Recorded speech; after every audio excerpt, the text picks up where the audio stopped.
There is a dimension beyond which is known to humankind. A dimension of sound and sight of mind. A dimension intended only for mature audiences, and exists solely as a form of entertainment, without intentions of education or societal enrichment.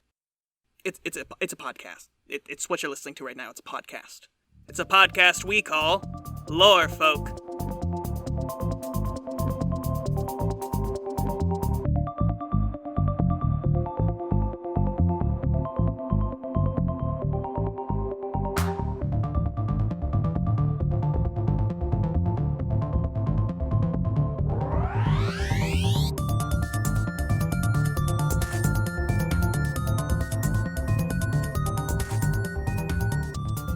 Hello and welcome back to Lore Folk, a podcast where we riff on all things paranormal.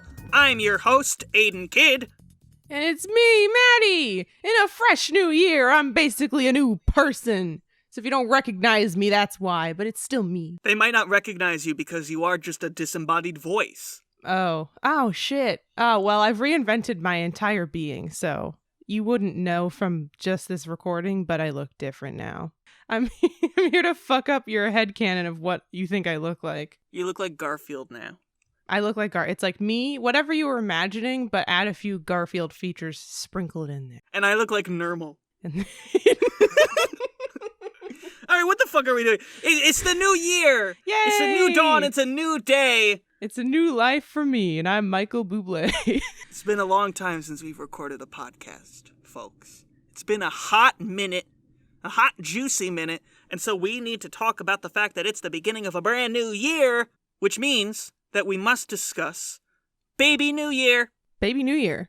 If you are unfamiliar with the concept of Baby New Year, he is a baby born at the beginning of the year who then gradually dies and becomes an old man over the course of a single year before a new Baby New Year is spawned from his loins.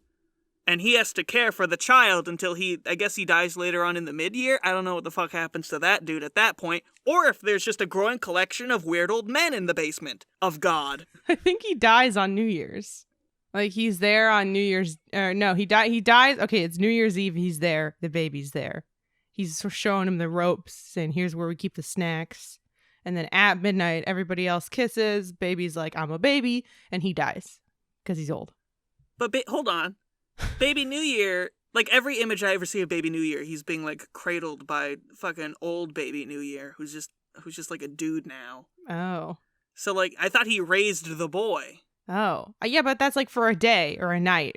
Like he's just a quick little tour around the and then the baby's on its own? I guess it is aging at an expedited rate. Right, I was going to say, I just did some quick maths, and let's just assume that the old Father Time New Year adult one is like, let's say 90 at the end of the year. That means that he would be aging roughly 7.5 years every year. No, every month. Sorry. Okay, so how many is that in days? 7.5 years every month. So divide that by 30. Or multiply it by 30. What's math? What are you trying to figure out? How fast Baby New Year is growing in a day. That's 90 divided by 365. It's 0.2465 some other stuff. I don't know what that means. That meant nothing to me. God, we're stupid. I did the big math to figure out that it was 7.5 years per month. I can't figure out how much that is per day. Oh, cool, Maddie. The people come here for hardcore facts. Okay, they're coming here for somebody to crunch the numbers so that they can know the particular nature of the deepest lore of the cosmos, and we've failed them. This podcast is a sham! Can you imagine having to raise, like, a younger version of yourself as you rapidly age? And you're just, like, trapped in this existentially mortifying cycle of life and death? Hey, I'm not a parent, but that kind of sounds spot on to the experience. Could you fucking imagine? If it was actually me, though, that would be so... I don't know if that would be cool or annoying. Because I feel like I'd be very mean to myself.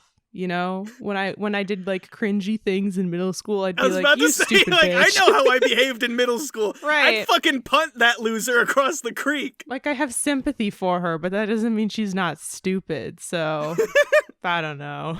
With parents or whatever, that's like, there's the hope that they will do better in whatever way you define better than you did. That's what you want for your child. But Father New Year is like aware that this is an unbreakable cycle and that things will never change. That's like when people say, if you could go back and do it again, would you do things differently? And people are like, obviously I would not. I don't have any new knowledge. Mm-hmm. So father baby, old baby has to watch young baby grow up and make all the exact same mistakes every single year. And he's only smart enough at the end to realize, and then that dawns upon him that the baby's going to keep making those mistakes forever. And you said he only has like an hour or something with the baby, so he's like desperately trying to be like, don't do this, don't do that. Please. Here, I wrote down a bunch of notes for you. And the baby's like, I'm just a little old baby. I can't read yet. Don't get invested in Destiel. It goes nowhere. Yeah, but buy these stocks and tell Karen she's ugly and, you know, all these different things to do. Maddie, I don't know if you watched, but recently, I say recently, that was like a month ago now at this point when this episode is coming out. Time isn't real. Anderson Cooper hosts the New Year's Eve thing on TV. Okay. And I don't know if you watched, but there was a point where they had a horrifying clip art version of his baby on TV. What? No, I didn't. Wait. And so what I want to know is that if your son was clip art, could you still love it?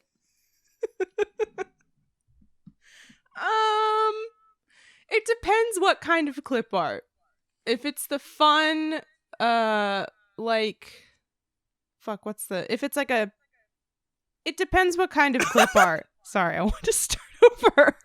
If it's like the fun, you were struggling so bad. Cheesecake Factory kind of rounded clip art where everything is sort of fun and circular. Some of the coloring is like in or outside the lines. Sure. If it's that weird spiky outdoorsy backpacking type of clip art, I don't want nothing to fucking do with it. See, I wouldn't care. Like, I don't think I would love it. I think I would definitely have like a moment where I was about to Frollo it into a well. Yeah. The mental image of Frollo like opening up that bundle of baby and it just being like a clip art child. A baby? A monster! I don't know who would be the fucking bishop in this certain... I don't know, we kind of lost the plot of that analogy. I don't know. If that's even an analogy. Aidan wants to get But I would use the boy! I would take the boy! Ooh. I would say, he might be of use to me. I would sing it like Hunchback. It's my new Hunchback headcanon where everything is the same except that... It's made out of clip art. And I'm Frollo. You know what? That's perfect because in the sequel for that movie that nobody watched, including me, there's a female lead and her name is Madeline. So there you go. It all ties in. And then the clip art, Quasimodo and Madeline start a podcast together. Back in the fucking 1800s or whatever the hell that movie takes place. Wait a minute, is he taking on my role as Baby New Year takes on to Father New Year? Oh God, I don't know. I don't know how any of this works. I'm so I was confused. clearly Frollo in that situation, but now also the future podcast is you and you're the clip art Frollo, child. But your clip art son is also you. So it's kind of two yous. I've completely lost where we're at It's the here. prestige. Either you way, never know. regardless, we're done with that. We could go on with that for too long.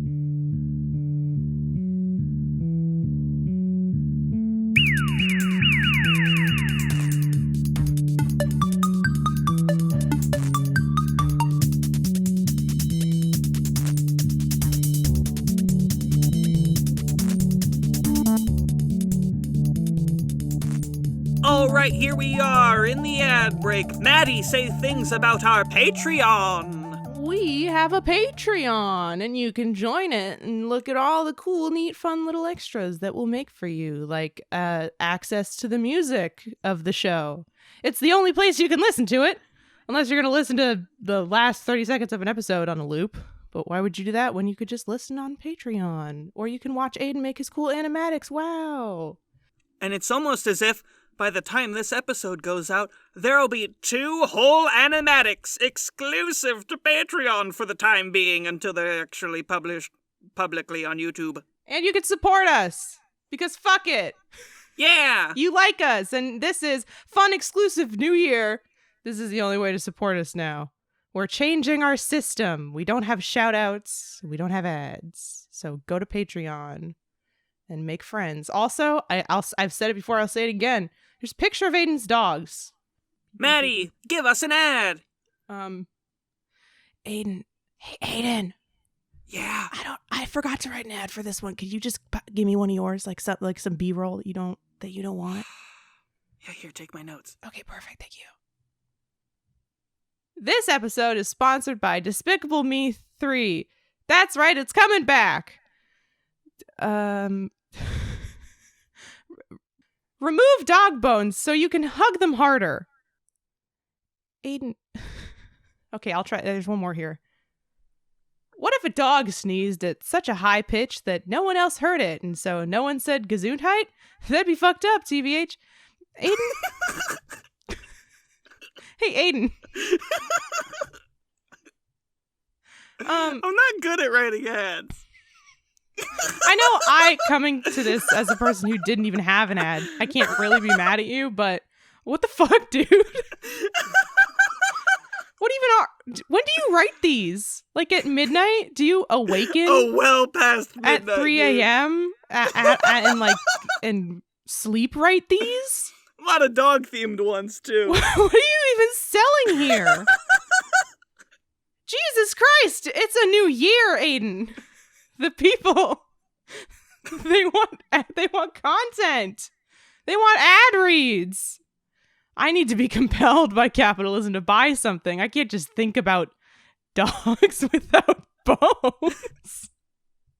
And what if your boneless dog sneezes and nobody can hear it and it jiggles real weird, so like everybody thinks it just jiggled weird and makes fun of it and laughs at it? I don't know. What if, dude? That would be pretty fucked up, to be honest.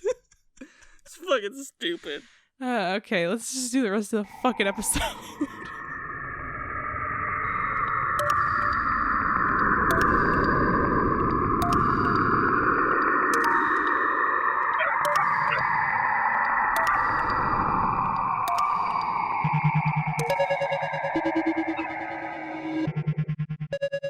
Aidan, I have a cryptid for us. Tell me about that cryptid right goddamn now. I'd like to tell you all about the Slide Rock Bolter. Recounted by lumberjacks of North America during the 19th and early 20th centuries, it's believed to live in the mountains of Colorado, but this beast only lived in the mountains where the slope was more than a 45-degree angle. It has an immense head with small eyes and a large mouth. It has a fluked tail like a dolphin and enormous grab hooks. All day long, this creature will just wait for a tourist or helpless creature below it. At the right moment, it will lift its tail, thus loosening its hold on the mountain, and descend rapidly down the slope. With the beast's mouth wide open, it would swallow all that got in its way. Whole parties of tourists are reported to have been gulped up in one scoop by taking parties far back into the hills. Its body is also so large and strong that trees in its path are broken and destroyed. Its own impetus carries it up the next slope where it slaps its tail once again over the ridge and waits. I love this so fucking much, dude! So this breaks my wee little heart, because this is clearly a young man devoid of purpose. He's just bored, so he's eating, when he just needs a goal and aspirations to become a beneficial member of society. He could go pro. And I think that he would be great at, like, snowboarding or skiing. I honestly feel like it's mountains, so yes, the first conclusion is snowboarding or skiing, but I think this is a skateboard encrypted. San Francisco has all those trolleys, right? Ooh. Look, that takes a lot of energy. If we get a bunch of whatever the fuck these things are and be like sentient, organic versions of trolleys and people ride on their backs and they're on the little skateboards and all their feats, like fucking, the energy crisis in at least that particular city is solved. That's true. And you know what? On rainy days, he could open his mouth and people would just sort of step inside and sit right there in the mouth. And he wouldn't gobble them up. It would just be sort of a covered area. And he would slide up and down different hills of San Francisco. I would fucking... It'll be like Finding Nemo, but with people and a monster. I would love so much to see this thing slide down. What's that fucking curvy street in San Francisco? You know the one? I know the one. The really but I don't know curvy the name one? of it. That's all I want. Because I think he would just barrel right down the middle. Break his neck. All these cars, if you ever driven down it, you have to go so slow and everyone's taking pictures. And it's so magical. And then this thing is just like, I'm coming through at the 5 o'clock. Brr. I think that would be delightful. I think it would be tragic, Maddie, and the fact that you're laughing at this, at the physical harm that this creature would incur, is concerning. And I think you need to see a therapist. You and me both. So, Maddie, I've recently watched all of Doctor Who again. Not like the old shit, but like the 2005 onwards shit. And I have a very important question for you. Oh boy. If you could bring a historical figure into the future, as the Doctor does with Vincent van Gogh in that one episode, who would you pick and why? I'm torn, as per usual, because part of me wants to pick somebody like that and say, look at everything you accomplished. Look at all the acclaim that you had after you died.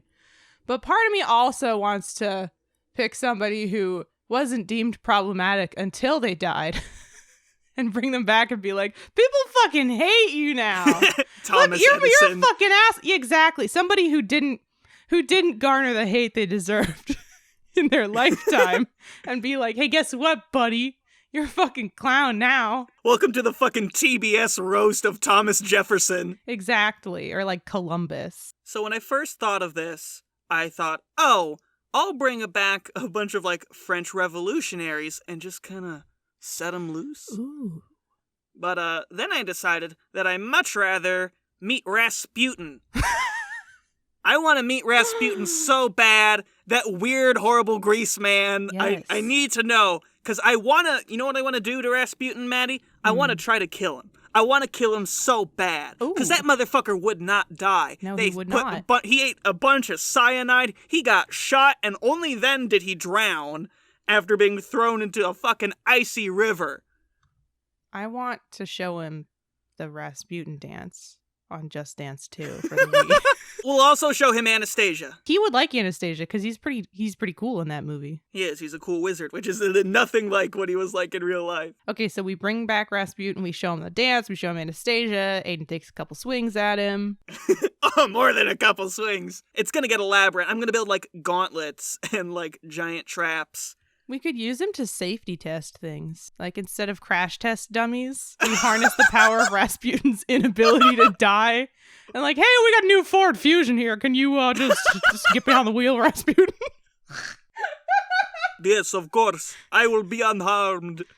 Yeah, we're testing a new model where we don't have seatbelts. So we just thought it'd be cool if you could give her a little spin there. Okay, beep, beep, here we go. Hi, I'm Elon Musk. I have a new car that's meant to explode poor people, and I just want to make sure that it works.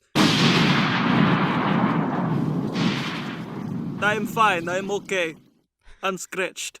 That's very good information. Now I know I need to make it explode harder. Can I just wait like 100 years and then bring back Elon Musk for the same reason that I would bring back Columbus?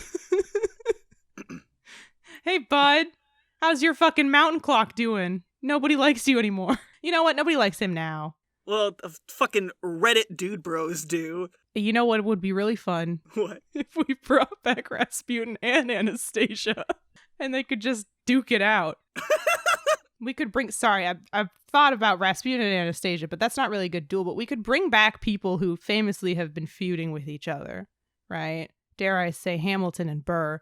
And we make them fight, but like with new technology. Like they have to do like Hamilton a DDR versus or like a Guitar Hero battle, right? They have to go through one of those. God, Hamilton and Burr going through one of those fucking bouncy castle obstacle courses. That would be incredible. We had two very different ideas of what a modern battle was.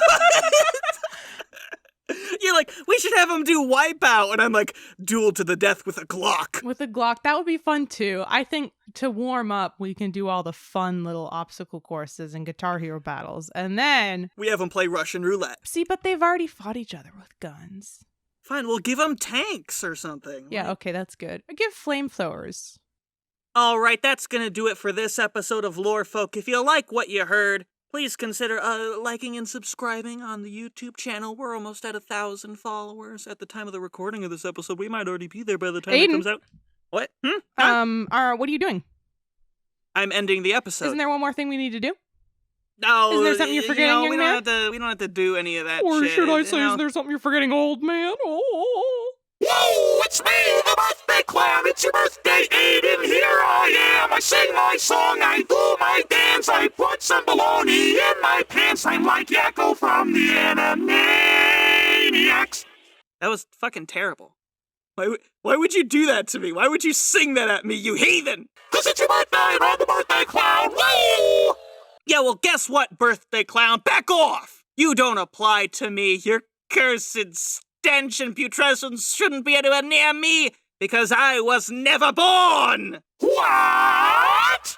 That's right, I'm a figment of everybody's collective imaginations, like Barney the dinosaur. This is just Maddie alone in her room, just going insane. Wait, what? Don't worry about it, Maddie. Maddie, don't worry about it. Oh, okay, cool. So get out of here, birthday clown. I'll get you one of these days! If I find a loophole, I'll fucking get you! Alright, now it's the actual end of the podcast. If you liked what you heard, please consider liking and subscribing on the YouTube channel or writing a good review on the, Podbean. It's not Podbean. iTunes. Support us on Patreon. There's those 2 new animatics up there. Give us money. And tell your friends. Wait, I'm back. Does that mean I'm part of the figment of imagination that I'm not real? No, birthday clown. You're very real. And everyone listening should be very afraid.